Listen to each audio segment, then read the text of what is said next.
Ladies and gentlemen, today we are in the Mid-City section of New Orleans. And we are at Mid-City Pizza, and the pizza here is amazing. We just had lunch. It was awesome. Coming from a Jersey girl. All right, Jersey approved. Pizza. That's right. So we're talking to owners Renda Owens and Sean Barros. So you guys, I'm curious, and just for my podcast audience who can't see the video right now, a delicious slice of pizza was just put on the table. What is that, Rand? That's actually a little crazy. That's beef and broccoli.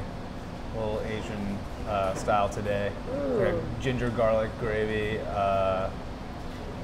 beef, broccoli, some water chestnuts, mushrooms, really light cheese. Not your typical pizza, not for pizza purists. No, that is not your typical pizza, and that looks amazing. Matter of fact, as many pizza places as I've been in, I've never seen pizza with an Asian flair like that. Yeah, so a little bit different. We try to run specials every day, just a different pizza every day.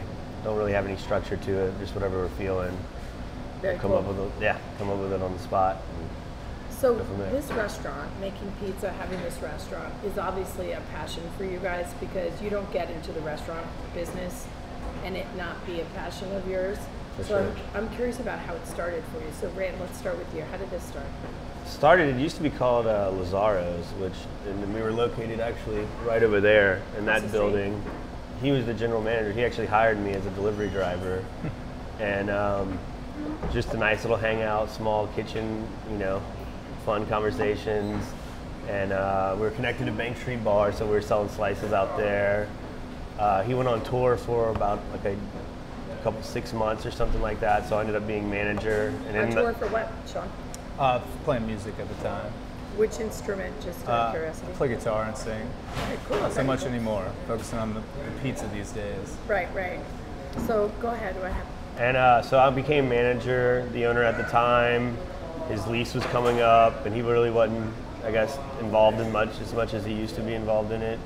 And so it just came up, and I took it over. It was just nothing, kind of just one of those crazy situations that happened. Everything aligned up perfectly, and we came up with a good deal. Took it over, and then we completely graffiti blasted the whole entire front of it to make it look like a massive house of pizza. And it was I think we were the only few people have done something that outrageous, like for a pizza restaurant style. So that caught a lot of people's attention. We tweaked a bunch of recipes, started doing our own thing with a lot of stuff. Kind of fired some of the staff and got like a really good, solid crew of guys and friends that we were working with at the time. And we're just passionate about it and made it happen from there. From there, we made it over here. We've been here for a little bit over a year and a half, and everything's been going great. So. How did this start for you, Sean, this passion to be a restaurateur? Passion for pizza started many, many years ago as a small child. But I'm wearing my passion. Yeah. But no, I mean, the service industry is a great place for people, focusing on other aspects of their lives and stuff. At the time, I was a full-time student at Loyola, and just needed a little part-time gig, and delivering pizzas, great for that. You can work maybe just 2 or 3 shifts a week and be able to pay your bills. So that's how it started for me. And then, like Rand said, I was going on tour, so I was kind of, trying not to spend as much time in the kitchen, and maybe getting a little bit burnt out on it. But when Rand took over, kind of bred new life into the building, into the restaurant itself, and it was something to get a little bit more excited about. We started doing a little bit more. He was a lot more present than the previous owner, and I don't know, just saw like a really good opportunity to help make some really good pizza. There's not many options. There are plenty of options for pizza, but there aren't many good options, good local options in my eyes around here. So we just want to do something a little bit different. A lot of people say that we have New York style. I wouldn't really say that. I'm from the Northeast. It's definitely inspired by it, big, floppy, thin crust slices and stuff, but we try to do something different, It's our own, version of New Orleans pizza. Oh yeah, it's definitely different. It's so hard to get it, to be true New York pizza. It's too humid down here, the water's different, That's right, that's what makes it New Orleans style pizza. Yeah. If we got a New York pizza cook in this kitchen, he'd, be slapping our hands left and right, telling us all the things we're doing wrong. But, we should try to do our own thing. And that's, what really helps, feed the passion. So Well, I can tell you right now. Every day we're learning something new, And when I go out of state, I don't want New Jersey or New York pizza. Right. You know what I mean? Yeah. I 'Cause want no New one's gonna Orleans do it like pizza. that. I want to see, how do you guys eat your pizza here? Yeah, And that's what's totally. fun about it. You want something that's true to the place that you're at. What do you guys find your biggest challenge? Every day there's a different challenge, but it's really just, maintaining a positive attitude. Everyone's pretty good friends that works over here. We all hang out, and so the challenge is I'm just making sure everyone's getting along, making sure, it's the heat of the summer in New Orleans. It's a little bit different than other places that have restaurants, so we have a lot more stuff breaking, and like ice machines breaking, AC, you can tell it's a little hot in here. We're getting a new AC unit put in, so it's just an everyday struggle of pilots that. going But out, yeah. the only thing I can say is just always, any money that we make, we try to put back into the restaurant just to keep it going. I read that from like Red Ruel in Lafayette, that guy that owned that this big gym. His whole motto was he started really small, and he would just, any money he would make, he would just keep putting it back in until now he's like one of the biggest gym owners in America or something crazy like that. So I usually always try to follow that kind of mindset and doing that with over here. There's so many people listening who have wanted to start a restaurant, and people always say they're going to, but you guys actually did it. And so that's what's awesome. And I am sure along the way you have learned a lot about yourself. So, without a Sean, doubt. what do you think you learned about yourself here? Without a doubt. I just, you got to go into it with an open mind. I don't claim to know everything there is to know about running a restaurant. Every day we're learning something new. I just try to create like a positive place for people to work. People say the customer's number one. I think our employees are number one. If we treat them well, they'll treat the customers well. So I'm just constantly trying to learn and grow every day. Like we have new employees come in, and maybe they have an idea as they saw something work really well in the last restaurant they worked at. Like just trying to keep an open mind at all times, and just constantly remain like open for growth.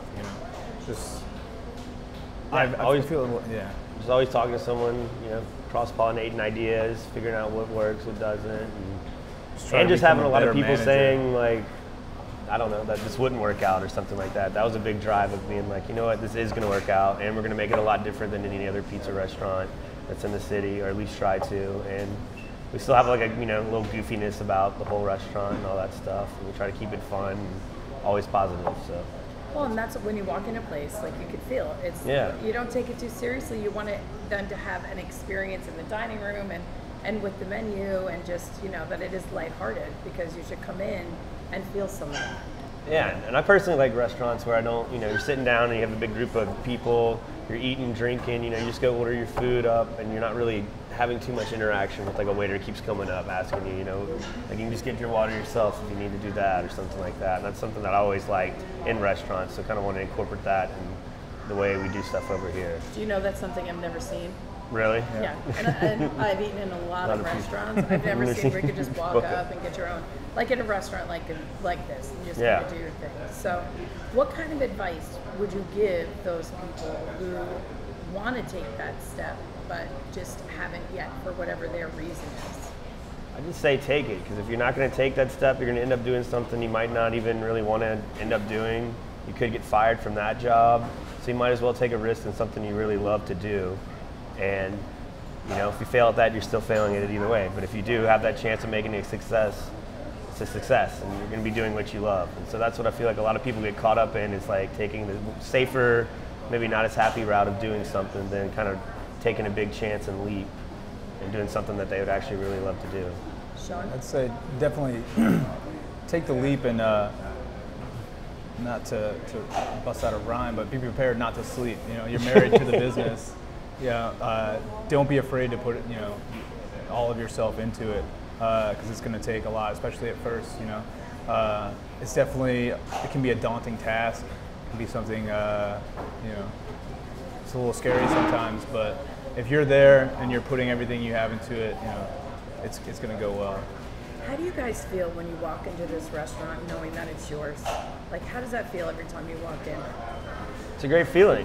I mean, especially when there's a lot of people here, just like, you know, you're eating, it's just always like, it feels like success. It feels like it's flowing, everything's working out, you know, everyone's in the kitchen, everyone's moving, everyone's making pizzas, people are eating. So it's a nice flow of everything, kind of like I don't know, really kind of relaxes me too at the same time, but that can't be said when we're super slammed and everything's going out of control. But when you do catch that movement where everything's just flowing, everyone's happy, it's a beautiful thing. There's certainly waves of emotion. Sometimes it's really, you know, good feelings. Sometimes it's a little stressful. It's a little overwhelming, but you know, you gotta take the good with the bad and just do your best. Thank you guys so much for talking with me today, and thank you so much for lunch for me and my crew. It was absolutely delicious. And I did see on the wall over there that you were voted best vegan pizza. By PETA, yeah. I guess PETA's internationally, so what is it? I'm pretty sure it's internationally best pizza. It's a red beans and rice pizza. I think they like voted some like regionally and stuff, but yeah, for this area we won best vegan pizza. It's for one of our other managers, Daniel Ray. He came up with a red bean and rice pie. We do it every Monday from New Orleans. You know, like red beans. Everyone eats red beans and rice on Mondays. So he's actually on tour right now too. So shout out Community Records. Those guys, local record label, they've helped us a whole lot down here to get started, to get involved in a lot of, you know, music shows and stuff like that. So. Thanks, Daniel. Maybe we can find them on the road. Yeah. Probably will. We probably will. They'll be all over the place. Thank you so much, guys. Yeah, thank you. Appreciate it. I'm going to try this pizza now. Try it out. I get it. Even though we already had all slices. I'm definitely going to do at least twice.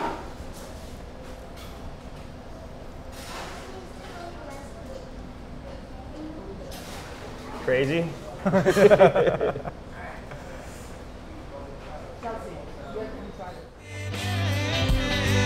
I talk to you, and I talk to you, and I talk to you, and I talk to you, and we love, and we hate, and we demonstrate, we try to relate. This is my breakthrough. Whoa. Said now, this my breakthrough. Whoa. Oh man, this my breakthrough. Whoa.